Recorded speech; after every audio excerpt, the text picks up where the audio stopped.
ഈ നേരത്തെ പറഞ്ഞതുപോലെ തന്നെ പല തട്ടിപ്പുകളും വെട്ടിപ്പുകളുമാണ് കേരളത്തിൽ നടക്കുന്നത്. അത് രാഷ്ട്രീയക്കാരുണ്ട്, ചില സിനിമാ താരങ്ങളുണ്ട്, ചില സാംസ്കാരിക സംഘടനയുടെ തലപ്പത്തുള്ളവരുണ്ട്. ഞാനിതിൽ മനസ്സിലാക്കുന്നത് ഇങ്ങനത്തെ തട്ടിപ്പ് വീരന്മാർ എല്ലായിടത്തുമുണ്ട്. പക്ഷേ ഈ തട്ടിപ്പ് വീരന്മാർ നമ്മളെ സമീപിക്കുമ്പോൾ നമുക്കുണ്ടാകുന്ന സാമൂഹ്യ പ്രതിബദ്ധത, സാമൂഹ്യ ബോധം അവിടെ വർക്കൗട്ട് ആവണമെന്നാണ്. ഇപ്പോൾ നടൻ ജയറാമിന്റെ കാര്യം നമ്മൾ പരിശോധിക്കുകയാണെങ്കിൽ ഇപ്പോൾ ഒടുവിൽ നടൻ ജയസൂര്യ സേബോക്സ് ആപ്പ് തട്ടിപ്പിൽ നടനെ പ്രതി ചേർക്കും. എന്തുകൊണ്ടാണ് ഈ തട്ടിപ്പുകാരുടെ പണം കൈപ്പറ്റിയെന്ന് ആരോപിച്ച് അവിടെ സ്വാഭാവികമായും പ്രേക്ഷകരുടെ ഭാഗത്തും വരുന്നൊരു ചോദ്യം ഉണ്ടാകും. കാരണം ഒരുപക്ഷെ ഇവർ അറിഞ്ഞിട്ടുണ്ടാകില്ല. പക്ഷേ ഒരു വ്യക്തി അല്ലെങ്കിൽ ഒരു സ്ഥാപനം ഒരു പരസ്യത്തിനായി വേണ്ടിയിട്ടോ എന്ത് കാര്യത്തിന് വേണ്ടി സമീപിക്കുമ്പോൾ അത് കൃത്യമായ രീതിയിൽ അവരെക്കുറിച്ച്, സ്ഥാപനത്തെക്കുറിച്ച്, അതിന്റെ ബാക്ക്ഗ്രൗണ്ടിനെ കുറിച്ച് അന്വേഷിക്കേണ്ടത് അവരുടെ ഉത്തരവാദിത്തമാണ്. കാരണം വിശ്വാസം പോകുന്ന ഇപ്പൊ ജയസൂര്യ ആയിക്കോട്ടെ, ഒരു പബ്ലിക് ഫെയിം ആകുമ്പോൾ നമുക്ക് എല്ലാവർക്കും അവരിലൊരു വിശ്വാസം, ആ വിശ്വാസം കാത്തു സൂക്ഷിക്കേണ്ടത് വേറെ ആരുടെ ഉത്തരവാദിത്തമല്ല, ഇവരുടെ തന്നെയാണ്.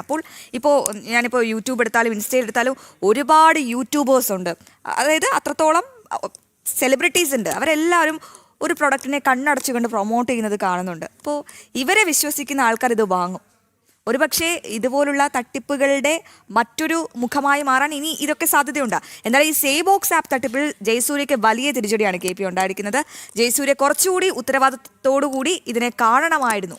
അതായത് ജയസൂര്യ പ്രതിയാകും എന്ന് തന്നെയാണ് ഏറ്റവും ഒടുവിൽ നമുക്ക് ലഭ്യമാകുന്ന വിവരങ്ങൾ. നിക്ഷേപ തട്ടിപ്പിലൂടെ മുഖ്യപ്രതികൾ സമാഹരിച്ച പണം കൈപ്പറ്റിയതിനാണ് പ്രതി ചേർക്കുക. സ്വത്ത് കണ്ടുകിട്ടിയതോടെ സ്വാഭാവിക നടപടിയുമായി കുറ്റപത്രത്തിലെ പ്രതിപട്ടികയിൽ നടൻ ഉൾപ്പെടും. വിവരങ്ങളുമായി നിഷ ദിലീപ് ചേരുകയാണ്. നിഷ, ഇന്നലെ തന്നെ 39 ലക്ഷം രൂപയുടെ സ്വത്തുവകൾ കണ്ടെത്തിയിരുന്നു ED ജയസൂര്യയുടെ. ഇനിയും നടപടിക്രമങ്ങൾ കടുപ്പിക്കും. കൃത്യമായും ജയസൂര്യയുടെ വിശദീകരണത്തിൽ തൃപ്തിയില്ല. ഇവിടെയൊക്കെയോ ചില സംശയങ്ങളുണ്ട്. ആ സംശയങ്ങളൊക്കെയും ദൂരീകരിക്കപ്പെടേണ്ടതുണ്ട്. ആ രീതിയിൽ തന്നെയായിരിക്കും അന്വേഷണ ഏജൻസിയുടെ ഇനിയുള്ള നീക്കങ്ങൾ, അല്ലേ?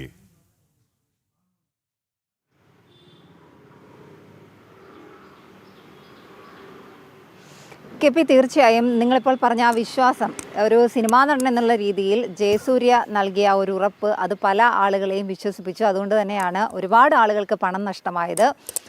എന്തായാലും ജയസൂര്യയും അതുകൊണ്ട് തന്നെ ഈ കേസിൽ പ്രതിയായിട്ടുണ്ട്. കാരണം ഈ ജയസൂര്യയുടെ അക്കൗണ്ടിലേക്ക് നേരിട്ട് ഈ നിക്ഷേപ തട്ടിപ്പിൽ, സേവ് ബോക്സ് നിക്ഷേപ തട്ടിപ്പിൽ ജയസൂര്യ നേരിട്ട് പങ്കാളി അല്ലെങ്കിൽ പോലും ഈ തട്ടിപ്പ് പണം കൈപ്പറ്റിയതിൻ്റെ പേരിലാണ് ഇപ്പോൾ പ്രതി ചേർക്കപ്പെടുന്നത്. കാരണം ഈ സേവ് ബോക്സിൻ്റെ ബ്രാൻഡ് അംബാസിഡർ എന്നുള്ള നിലയിൽ 90 ലക്ഷം രൂപ ജയസൂര്യയുടെ അക്കൗണ്ടിൽ എത്തിയതായി കണ്ടെത്തിയിരുന്നു.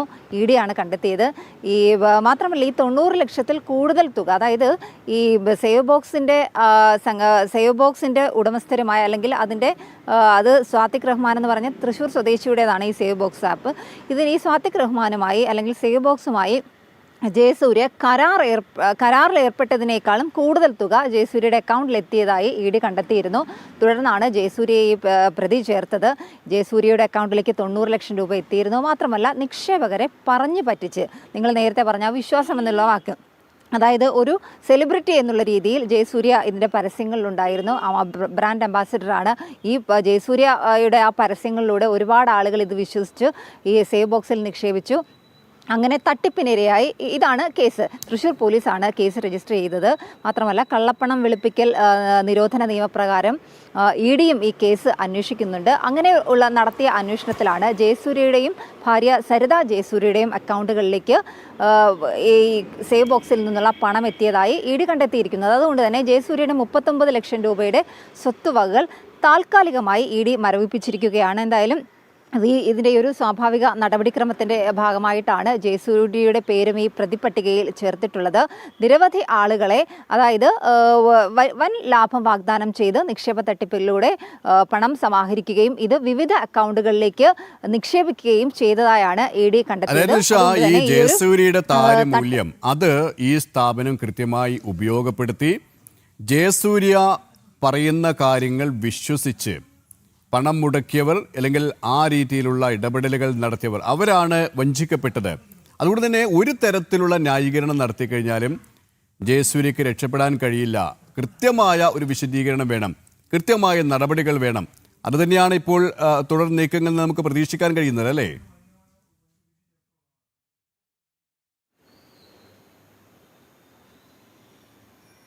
അതെ, അങ്ങനെ തന്നെയാണ്. കാരണം ജയസൂര്യയുടെ ഒരു താരമൂല്യം, ജയസൂര്യക്ക് ഈ ഒരു സിനിമാ നടൻ അല്ലെങ്കിൽ ഒരു സെലിബ്രിറ്റി എന്നുള്ള രീതിയിൽ നമ്മുടെ ഒരു ആളുകൾക്കിടയിലുള്ള ഒരു വിശ്വാസം, അതെല്ലാം തന്നെ ഈ സേവ് ബോക്സ് നിക്ഷേപ കമ്പനി ദുരുപയോഗം ചെയ്തു. ജയസൂര്യ ഇവരുമായി കരാറിൽ ഏർപ്പെട്ടിട്ടുണ്ട്, ബ്രാൻഡ് അംബാസിഡർ എന്നുള്ള നിലയിൽ കരാർ ഒപ്പുവെച്ചിട്ടുണ്ട്. പക്ഷേ ഇഡിയുടെ അന്വേഷണത്തിൽ ഈ ബ്രാൻഡ് അംബാസിഡർ എന്ന നിലയിൽ കരാറിൽ ഏർപ്പെട്ടതിനേക്കാൾ കൂടുതൽ തുക ജയസൂര്യയുടെയും ഭാര്യ സരിതയുടെയും അക്കൗണ്ടുകളിലേക്ക് എത്തി എന്ന് കണ്ടെത്തിയിട്ടുണ്ട്. ജയസൂര്യയുടെ പണമിടപാടുകളൊക്കെ തന്നെ കൈകാര്യം ചെയ്യുന്നത് സരിതയാണ്. അതുകൊണ്ട് തന്നെ ഈ സരിതയും ജയസൂര്യയും ഒന്നിച്ചിരുത്തി ഇഡി ചോദ്യം ചെയ്തിരുന്നു.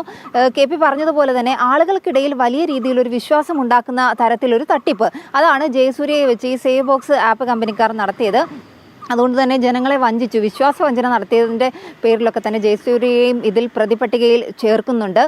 സ്വാഭാവിക കേസിൻ്റെ ഒരു സ്വാഭാവിക നടപടിക്രമങ്ങൾ, അന്വേഷണത്തിൽ ഈ അല്ലെങ്കിൽ തക്ക രീതിയിലുള്ള ആളുകളെ ചോദ്യം ചെയ്യുക, ആ ഒരു സ്വാഭാവിക നടപടിക്രമത്തിൻ്റെ ഭാഗമായിട്ടാണ് ഇഡി ജയസൂര്യയെയും സരിതയെയും ഒക്കെ വിളിച്ചു വരുത്തി ചോദ്യം ചെയ്തത്.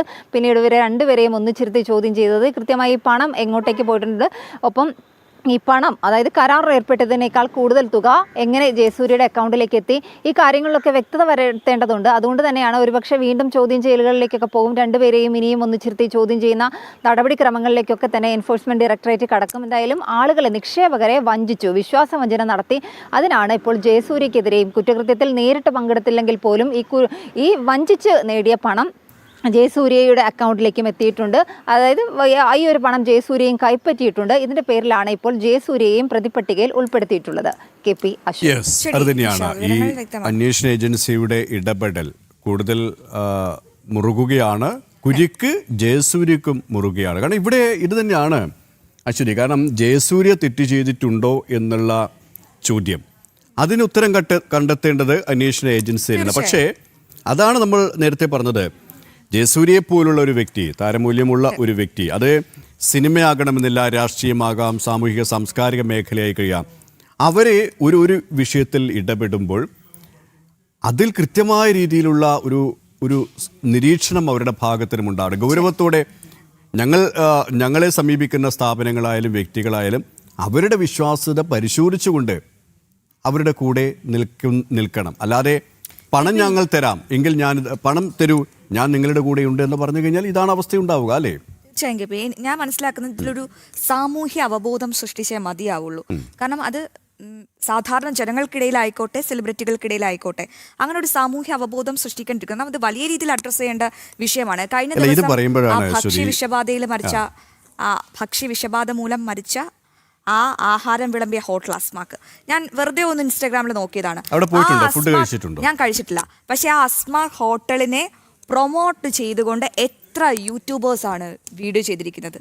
അവിടെ സീ ഫുഡ് കൊടുക്കുന്ന കടയാണ്. അപ്പോൾ ഒന്ന് ആലോചിച്ച് നോക്കൂ, ചിലപ്പോൾ അതൊക്കെ കണ്ടായിരിക്കും അവിടെ പോകുന്നത്. സാധാരണ അത് കണ്ടിട്ട് ഞാൻ പോവാറാണ്, പക്ഷെ എന്നാലും അവിടെ എത്തിപ്പെട്ടില്ല. പിന്നെ ഞാൻ പെട്ടെന്ന് ഒരു 2 മിനിറ്റ് സമയം തന്നെ ഞാൻ പെട്ടെന്ന് ഒരു കാര്യം പറഞ്ഞോട്ടെ.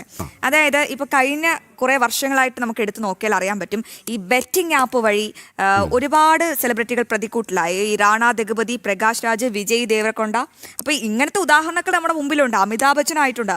മണപ്പുറം ഫിനാൻസുമായിട്ട് ബന്ധപ്പെട്ട മോഹൻലാലിനെ ഹൈക്കോടതി വിമർശിച്ചിട്ടുണ്ട്. അങ്ങനെ ഒരുപാട് സംഭവങ്ങൾ നമ്മുടെ ഇടയിലുണ്ട്. എന്തിനു പറയുന്നു, അമിതാഭ് ബച്ചൻ, അക്ഷയ് കുമാർ, അങ്ങനെ എഡ്ഡി മുർഫി 10 വർഷം ബോളിവുഡിൽ 10 വർഷം ഒരു നായക നടൻ ജയിലിൽ കിടന്നിട്ടുണ്ട്.